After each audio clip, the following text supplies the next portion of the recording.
कि एक बार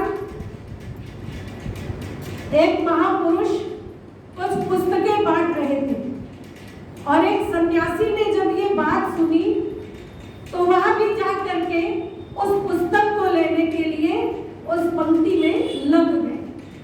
और जब उनका नंबर आया पुस्तक लेने का तो उन्होंने उस महापुरुष से पूछा, आप इस पुस्तक को क्यों बांट रहे हैं?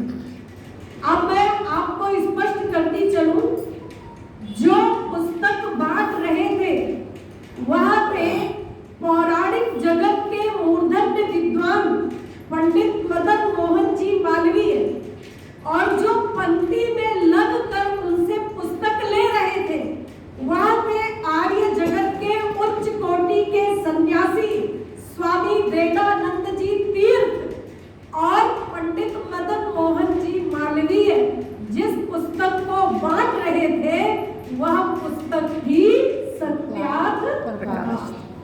तब जब पंडित मदन मोहन जी मालवीय से स्वामी वेदानंद जी तीर्थ ने ये पूछा कि आप इस पुस्तक को क्यों बांट रहे हैं, तो पंडित मदन मोहन जी मालवीय ने कहा कि मैं इस पुस्तक को इसलिए बांट रहा हूं कि जो भी व्यक्ति इस पुस्तक का स्वाध्याय कर लेगा, इस पर मनन चिंतन और निधिध्यासन कर लेगा, वह व्यक्ति अपनी धर्म और संस्कृति को लुटने से बचा सकता है, अर्थात वो अपनी धर्म और संस्कृति से वंचित नहीं रह सकता, अपनी धर्म और संस्कृति को जीवित रख सकता है। ये विचार थे पंडित मदन मोहन जी मालवीय के, जो पौराणिक होते हुए भी आर्य समाज और ऋषि दयानंद के संदर्भ में इतनी उदात्त विचारधारा रखते थे।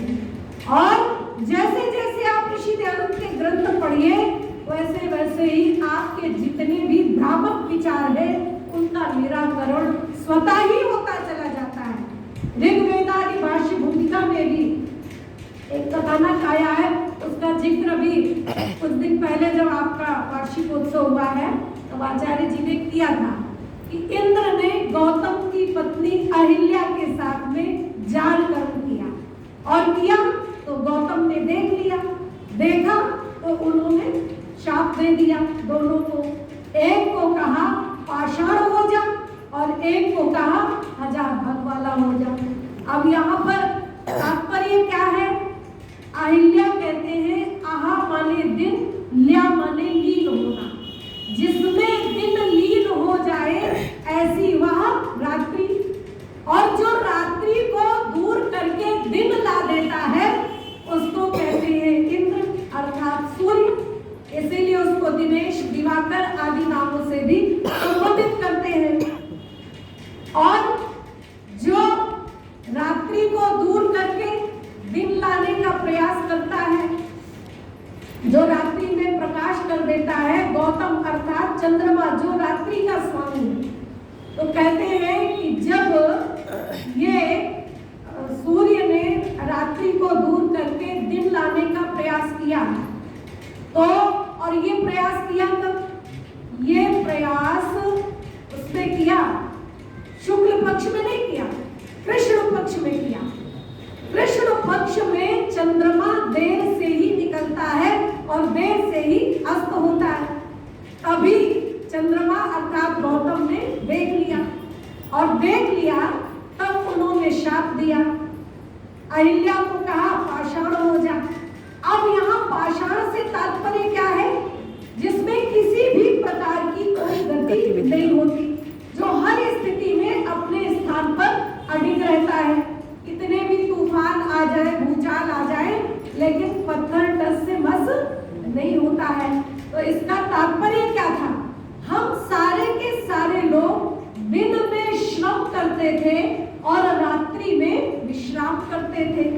श्रम करते करते करते करते रात्रि में हमारी स्थिति पाषाणवत हो जाती थी। तो विश्राम का अर्थ ही है विरहिता श्रम श्रमेण, जहां श्रम करने के उपरांत हमारी श्रम से रहितता हो जाती है, उस स्थिति का नाम विश्राम होता है। तो कहा विश्राम तो ठीक है क्योंकि ये